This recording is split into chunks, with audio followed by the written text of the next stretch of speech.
Good day and welcome to the Gaily News. I'm your host, Elliot Bright, and we're diving deep into the developments that broke today, Monday, February 9th, 2026. Let's just jump right into the details. Our first story comes from the great state of New York. Big progressive win in the Empire State. Openly gay Democrat Erik Bottcher, former New York City Council member, crushed his Republican opponent in a special election for New York State Assembly District 47 on February 4th, 2026. Results certified and reported prominently today.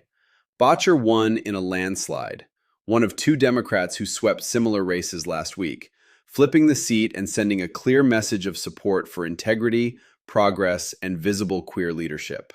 In his election night statement, Bottcher said, "Tonight, the people of the 47th District made a clear choice for progress, integrity, and leadership that shows up.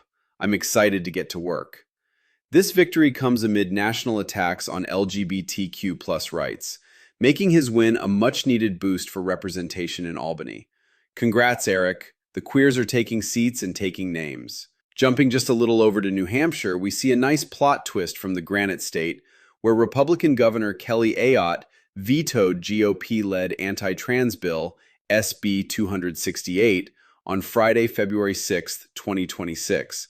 And the news is still reverberating today as advocates celebrate the rare break from party line cruelty.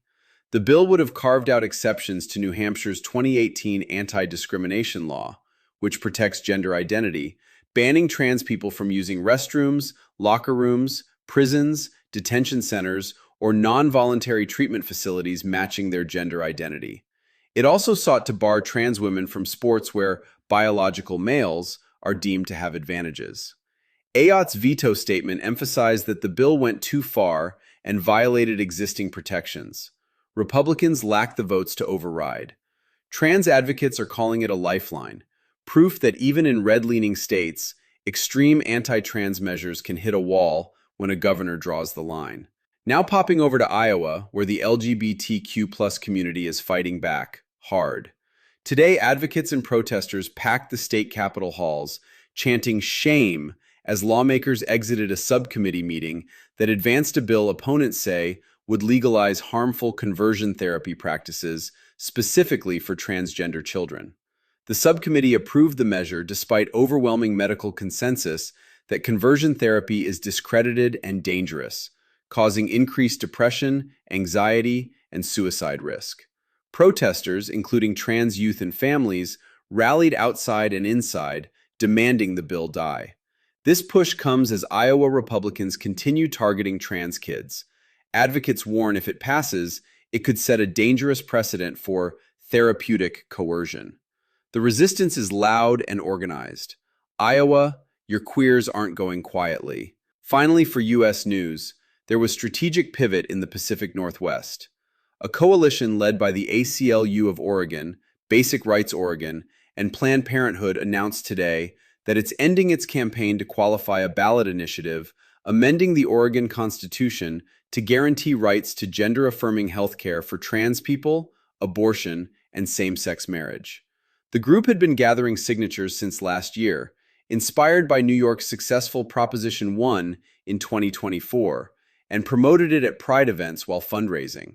They cited challenges in signature collection and shifting priorities, but emphasized the fight continues through legislation and courts. This isn't surrender.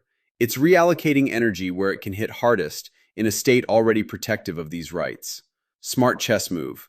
The protections remain, and the coalition stays ready. Internationally, over at the Milano Cortina 2026 Winter Olympics, the Pride House is making waves today as a hub for advocacy amid Italy's incomplete LGBTQ+ equality.